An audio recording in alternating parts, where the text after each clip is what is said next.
Hello යාළුවනේ කොහමද? මෙන්න මම අද පෙන්නන්න යන්නේ මගේ ආප්පඩෝ රෙසිපි එක. රෙසිපි එකකට මේකත් මම ළඟ රෙසිපියක් නැහැ. මේක අතේ ගන්නට තමයි යන්නේ. නමුත් මේක මේ ඊස්ට් එකම දාන ගානක් තියෙනවා. මම කියලා දෙන්න. මෙන්න ඊයේ හාල් එක පෙගෙන්න දාලා ගියා. ඊට පස්සේ පෙගෙන්න දාලා ගියා. මේ හැබැයි 3-4 පාරක් හාල් එක හොඳට හොදන්න ඕන. හාල් එකේ තියෙන අර සෙවල ගතිය නැතුව යන්න. ඒක දන්නවා කට්ටිය. දැන් හාල් එක දැම්මා. මහ ලොකු දෙයක් නැහැ මේක. හාල් එකේ පොඩ්ඩක් වතුර ටිකක් ඉතුරු වෙන්න කොම් මේව කරන්නේ නැහැ. ඒකට පොඩ්ඩක් කොටා ගන්න ලේසි. දාලා මම මේ කිලෝ 2.5ක් වගේ තමයි අරන් තියෙන්නේ. ඒකට මම දානවා ඊස්ට් මේස හැටි දෙකක් ඩ්‍රයි ඊස්ට් එක. ඩ්‍රයි ඊස්ට් එක දාලා මෙන්න මේ වගේ මම පොඩ්ඩක් රස්න එක හිට් එක වෙන්න මෙන්න දැන් හොඳට පිපිලා තියෙන්නේ මේක මේ. පේනවනේ? හොඳට පිපිලා තියෙන්නේ. ඊට පස්සේ මේකෙන් පොඩ්ඩක් දාලා මේක තමයි මගේ වස්තුව. මේ වඩු වලට අනිවාර්යෙන් ආදරය කරන්න ඕන. එතකොට තමයි මේ වලින් සම්පත් ලැබෙන්නේ. මේ චෙෆ්ලා කොහොමද දන්නවා? පණ වගේ මේ දේවල් වලට ආදරය කරන්න ඕන. එතකොට තමයි කෑම එකක් වුණත් කෑම එකට ආදරය කරපුවම තමයි hina වෙලා කෑම එක ලස්සනට එන්නේ. ඒව අනිවාර්යෙන්ම තියෙන්න ඕන. ඔන්න කොටාගත්තා. කොටාගෙන මෙන්න මේ වගේ වෙන්න තමයි කොටාගන්නේ. වැඩි වතුර දාන්න. ඔන්න මේ වගේ පොඩ්ඩක් තද ගතියට තමයි තියෙන්න ඕන. එතකොට තමයි මේක ඊස්ට් එක වැඩ කරලා හොඳට ඇතුලේ වෙන්නේ. මේ වතුර වැඩියෙන් දාලා කොටා ගන්න එපා. දැක්කම මම පෙනේරයක් වගේ මේකෙන් මේ ගොට්ටකින් තමයි මේක දාගන්නේ. දාලා මේව දාගන්න.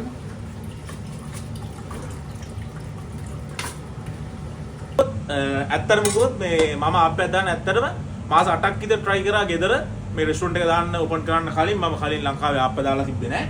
මම ඇත්තටම මේ my wife එකතු වෙලා රැට වතුර මේ හාල් දානවා ඊට සුබේට කොටනවා එන්නේ ආප්පය ඇලෙනවා මල්ලගේ පරණ වීඩියෝස් තියෙනවා ආප්පය ඇලෙනවා. ඉතින් මම මේ කල්පනා කරා මේ කොහොමද ඇත්තට දාන්නේ මාර වැඩි.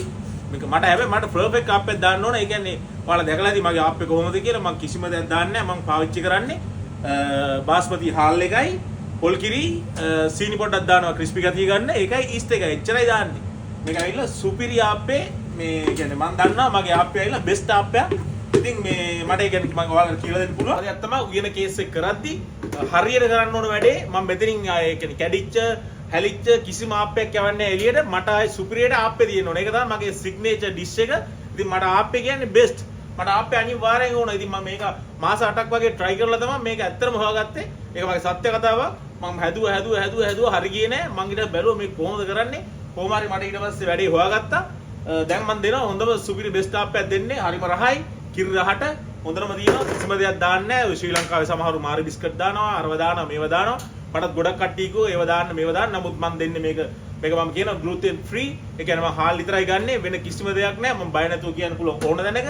ඉතින් ඒකයි මට ඒක මාට දැන් සතුටක් තියෙන්නේ. ඉතින් ඔන්න බලා ගන්න මම ඒක දෙනවා. මට ඕන කෙනෙක්ට උගන්වන්න මම කිසිව පැකිලෙන්නේ නෑ. මේ තියෙන්නේ මම ඊයේ දාපු මේ ඩෝ එකක් මේ වගේ කොටා ගත්ත. දැන් මම එකෙන් හදන්න පෙන්නන්න. මේ තියෙන්නේ බලන්න ඇතුළ. මෙන්න මේ වගේ හිල් ගහලා තියෙන්න ඕන හොඳට ඊස්ට් එක වැඩ කරලා. එතකොට තමයි ලස්සන ආප්පයක් අර ආප්පේ හිල්ලවිල්ල ලස්සනට එන්නේ. මේක තමයි ප්‍රස්ටේජ් එක. මම දැන් පෙන්නන්නම් මේක පොල් කිරි දාලා මික්ස් කර ගන්න හැටි. ඊට පස්සේ තමයි අපි අද ආප්ප දාන්නේ මේකේ. දැම්ම බ්ලෙන්ඩරේට.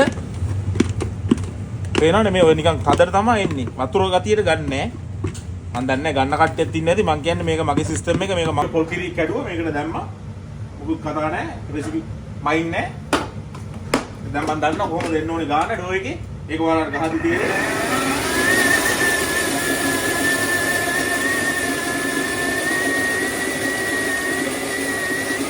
මේක ඇවිල්ලා මෙහෙමයි අපි දැන් සීත රටක ඉන්නේ. එතකොට මේ ඩෝ එකේ තියෙන්න ඕන ටෙම්පරේචර් එක. මේ නිතරම එකම ටෙම්පරේචර් එකේ තියෙන්න ඕන නැත්නම් මේ ඩෝ එක ගල් වෙනවා. ඒ කියන්නේ ඩෝ එකත් එක්ක නිතරම ආදරෙන් ඉන්න ඕන මේ ආප්ප ඩෝ එකත් එක්ක. මේ කරකවන්න ඕන හැමතිස්සෙම දැකලා ඇති ඔය කඩවල වල ආප්ප දානකොට මේකත් එක්කම තමයි ඉන්න ඕනේ. මට මේකත් එක්කම ඉන්න ටයිම් එක උන්නේ නැහැ.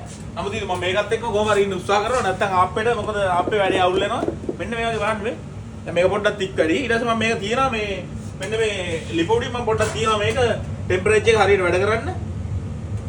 ඊට දැන් මේක අතට අහු වෙනවා කොහොමද මේ වෙන. දැන් මේක හරි මේක පොඩ්ඩක් මේ පේනවනේ. මේක මේ රත් වෙගෙන නැති මේකේ බබල්ස් ඇවිල්ලා මේක ලස්සනට එනවා. ඒ කියන්නේ ආප්පේ රෙඩි.